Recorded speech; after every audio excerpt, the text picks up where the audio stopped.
Buenas tardes, mi nombre es Miguel González y voy a presentar mi TFG consistente en la implementación de un modelo de daño para un diseño generativo. Para ello, el cuerpo de esta presentación consta de 4 partes bien diferenciadas, entre las cuales se encuentra la introducción y el alcance de esta tesis, el marco teórico sobre el que nos movemos, la metodología para la obtención de resultados y los resultados en sí propiamente dichos, entre los cuales se encuentran 3, el hueso, la silla y el hueso hueco, como así los hemos denominado. Para ello, la introducción y el alcance de esta tesis, debemos saber que la idea global surge de la intención de caracterizar el comportamiento estructural de un metamaterial. Es, por tanto, la optimización topológica parte de este objetivo, siendo la responsable de la generación de un modelo estructural adaptado a cargas y condiciones de contorno impuestas. Por ello, este modelo de diseño generativo acarrea ciertos problemas, entre ellos la no introducción del daño. Para ello, la intención es crear un test de tracción virtual, el cual va a ser el que nos confiera ese modelo de daño para el diseño generativo. Por eso que en esta curva de tensión de formación, en este caso en engenderil, se van a tomar los puntos iniciales de la tensión plástica, de los cuales se va a extraer la matriz de módulos de Young dañados para reintroducirlas de nuevo a la optimización topológica. Por tanto, este trabajo se apoya en 3 pilares básicos: la optimización geométrica a través de la optimización topológica, la implementación de un modelo de daño mediante un test de tracción y la adaptación a un espectro de materiales impuesto por la necesidad del test de tracción, ya que en el cálculo era necesario acotar el espectro de módulos de Young del que se provenía, de la optimización topológica. Todo esto permitiendo la reproducción del comportamiento estructural de un ensayo a tracción de las piezas obtenidas por diseño generativo, lo que permitirá mejorar dicho diseño generativo con la implementación del. Por tanto, el marco teórico en el que se desarrolla este trabajo. Primero de todo son las ecuaciones. Es un problema de contorno en el cual la hipótesis es elasticidad isotrópica lineal con la imposición de desplazamiento, sobre todo para poder computar el test de tracción. Luego el método de elementos finitos que se ha utilizado, basado principalmente en elementos tetraédricos, de los cuales además también se advierte de que se ha utilizado la condensación estática de matrices debido a la necesaria imposición de desplazamientos, lo cual se refleja aquí. En todo caso, es importante también saberlo porque es importante ver cuáles son los grados de libertad libres y cuáles son los grados de libertad restringidos.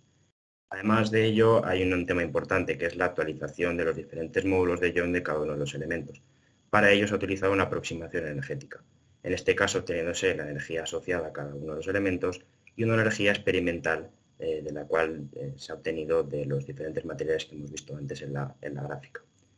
Todo ello permitiendo, mediante la igualación de estas energías y el uso del primer invariante del tensor de deformación, el caso el de la traza, obtener la actualización de cada uno de los módulos de Young de dichos elementos y así, por tanto, obtener el núcleo del trabajo.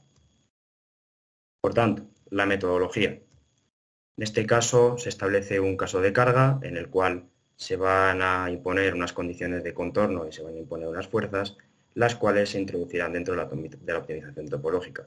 Dicha optimización topológica sacará una malla de módulos de Young que será básicamente la pieza optimizada frente a este caso de carga. Dicha pieza se introducirá dentro del módulo de daño y se traccionará hasta obtener la malla de módulos de Young dañada, que de nuevo se reintroducirá a la optimización topológica, de tal manera que tras X iteraciones y tras alcanzar la condición de convergencia, se conseguirá obtener un modelo optimizado frente al daño. Es por ello que, para una mejor explicación de esto, se han introducido 2 gráficas principales. Una de ellas va a ser el gráfico de flujo que explica la relajación de las fuerzas para obtener la curva de fuerza-desplazamiento y la propia curva de fuerza-desplazamiento en sí. Cabe destacar que esta gráfica que aquí figura es una gráfica ya obtenida directamente del programa.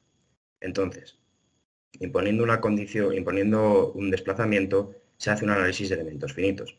Dicho análisis de elementos finitos se obtiene una fuerza de reacción y luego se obtiene una actualización de módulos de Young.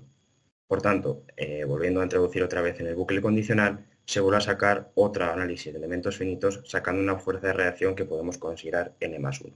El error relativo entre la fuerza n+1 y la fuerza n determina el criterio de convergencia para la obtención de la fuerza dentro del diagrama fuerza-desplazamiento. Todo esto se va a ver de forma más gráfica. Imaginemos que al imponer el desplazamiento se tiene una fuerza que puede estar aquí situada, en este caso aquí. En caso de que no haya convergencia, que significaría que la tolerancia de error entre la fuerza n más 1 y la fuerza n es superior a un error siempre introducido por el codificador, por tanto va a ser muy importante la buena selección de los hiperparámetros para no generar problemas de sobrerelajación del sistema.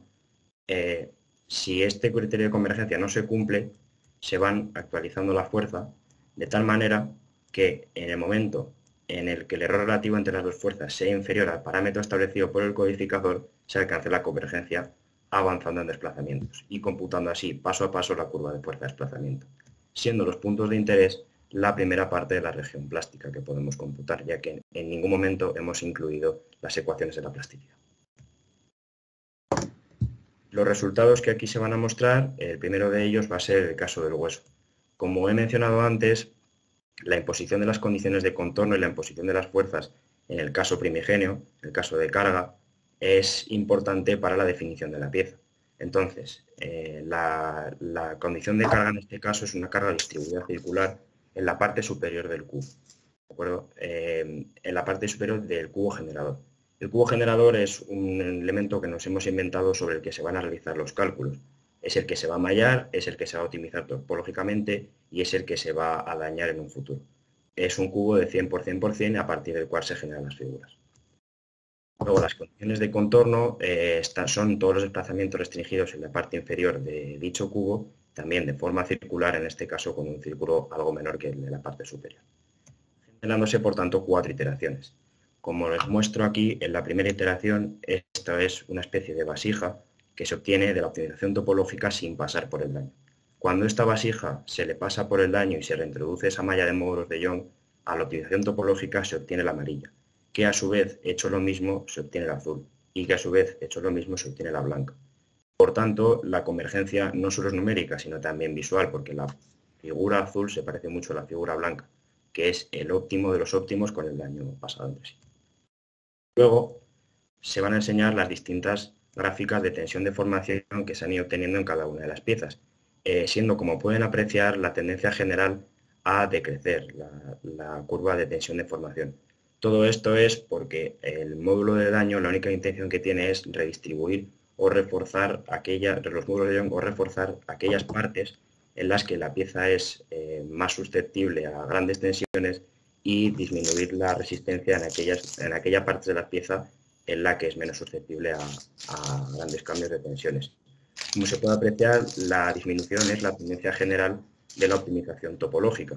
De ahí que se pueda considerar que el programa funciona bien, ya que la optimización topológica intenta disminuir la energía en cada uno de los pasos. Para comprobar todo esto se ha hecho una validación principalmente con 3 gráficas, de las cuales se puede sacar bastante información. El caso de la fuerza última que ven arriba no es la fuerza última realmente, es una fuerza obtenida 7 u 8 pasos antes del fallo de la figura y la cual va a ser el criterio de convergencia, tanto local, como hemos visto en la relajación de fuerzas, como global, a la hora de parar, de computar piezas. En el caso de las iteraciones que ven aquí, se corresponden con cada una de las piezas. Pues sería aquí la pieza 1, la pieza 2, la pieza 3 y la pieza 4. Siendo los errores el error relativo entre la pieza 2 y la pieza 1, el error relativo 2, la pieza 3, la pieza 2, y el error relativo 3, la pieza 4, la pieza 3. Viendo que más o menos la fuerza converge en torno a un mínimo entre el 3 y el 4, obteniendo un error relativo de menos de 0,025. Creo recordar que es un 0,016, lo que significaría un error de 1,6% en fuerzas. En el caso de la naturaleza global del problema, la optimización topológica lo que vemos es que va disminuyendo la energía, de tal manera que en la pieza número 2 se encuentra un mínimo local, en la pieza número 3 se asciende y en la pieza número 4 se encuentra lo que podríamos considerar como un mínimo absoluto, debido al bajo porcentaje de error en el criterio de convergencia. Aquí les dejo el vídeo de lo que es el ensayo de tracción para el hueso. Como van a ir viendo, se van a ir desactivando elementos por aquí.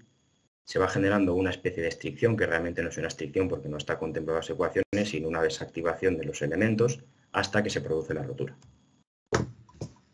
siendo esta la figura final del hueso. En este caso no se ha postprocesado gracias a que la figura sale de una manera relativamente homogénea y en su momento no se considera necesario. Cambia con el segundo caso, el de la silla. Misma estrategia. Imposición de una carga distribuida circular en la parte superior del cubo generador, imposición de una restricción total de desplazamientos en 4 puntos en la parte inferior de dicho cubo y 4 iteraciones. La primera iteración es la transparente, lo dicho, la que tiene la utilización topológica sin pasar por el daño. La verde, primer paso por el daño. La tercera iteración no se las puedo enseñar porque los pasos de optimización fueron los mismos que la cuarta iteración y se sobreescribió el archivo, de tal manera que no se lo puedo mostrar, pero sería una cosa entre esta verde y esta blanca sólida. Y por último, la pieza blanca sólida, que es la auténtica. Luego, lo mismo con las gráficas de tensión de formación, ahondando principalmente en esta gráfica de aquí. Como bien se ha comentado antes en otras presentaciones, es importante la selección de buenos hiperparámetros. De aquí que en la selección de los hiperparámetros aquí demasiado restringidos generaron un error numérico en el cálculo de la tensión máxima. Esta misma curva de tensión de formación se ha recalculado con otros hiperparámetros dentro del código y se ha obtenido la misma curva de tensión de formación con la diferencia de que aquí se ha obtenido una continuidad en la fuerza media, quedando por tanto esta curva de tensión de formación para la pieza optimizada con daño. Validación, el mismo. En este caso la diferencia es que el mínimo se obtiene en la iteración número 2 y que más o menos en la iteración número 4 el mínimo está en torno a este valor. Lo mismo pasa con el caso de la energía. Más o menos entre la iteración 3, 4 y 2 está todo entre más o menos el mismo valor. Obteniéndose una variación de error numérico con las iteraciones mucho menos, tirando a una cosa en torno a 0,038, creo recordar.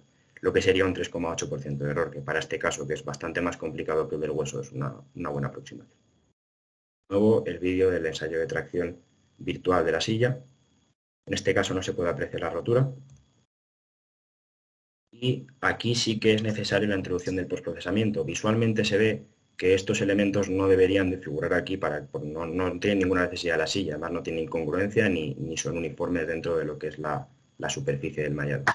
Por tanto, se aludió a la necesidad de quitarlos, todo ello con la magnitud de tensiones. Esto se hizo mediante inteligencia artificial con el programa de Python y con la librería de Pandas, computando la magnitud de tensiones y eliminando, o por lo menos no enseñando, todos aquellos elementos que tienen una magnitud de tensiones inferior a 20 megapascales, obteniéndose la silla totalmente limpia. Por último, el tercer caso que se va a abordar de forma subterfugia es el caso del hueso hueco. De nuevo, misma estrategia. Imposición de carga distribuida circular en la corona circular en la parte superior del cubo generador, que aquí se puede apreciar exactamente lo que me refería con cubo generador.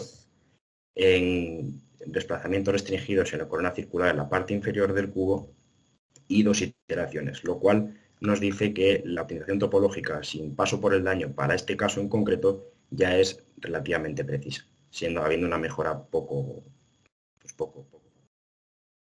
Luego, el ensayo de tracción para el caso del hueso hueco.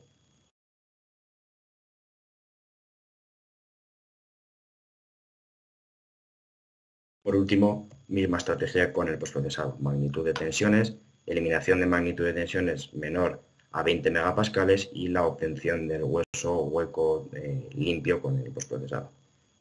Por último, en el caso de las conclusiones, me gustaría recalcar que esta figura no es mía, es de Lemer. Todo esto se hizo porque desde la parte de diseño y la optimización es imposible ver cómo de bueno es el modelo sin hacer un caso de carga real, sin rellenarlo de metamaterial y luego hacer el caso de carga. Entonces le pregunté a mi compañero Lemer y él me cedió amablemente esta figura, que por lo que, según me comentó, hay una mejor redistribución de las fuerzas debido a la implementación del caso de daño, o sea, del daño dentro del modelo de la optimización topológica. Luego, como trabajo futuro, creo importante la necesidad de introducir el ensayo a torsión para generar otros modelos de daño dentro de estas piezas y para ello la necesaria, casi obligatoria implementación del Machine Learning y del Deep Learning dentro de esta ciencia, ya que la generación de distintos modelos de daño, como puede ser de torsión, tracción, mixtos o simplemente la utilización topológica sin nada, sin estos modelos de daño, puede ser necesario el aprendizaje del Machine Learning o Deep Learning para una correcta selección de modelos. Así que esto ha sido todo, ha sido mi presentación. Bueno, lo último comentarles que ha sido presentada en el ECOMAS, en el Aerobest, y nada, por su atención, y si tienen cualquier pregunta estoy dispuesto a escuchar.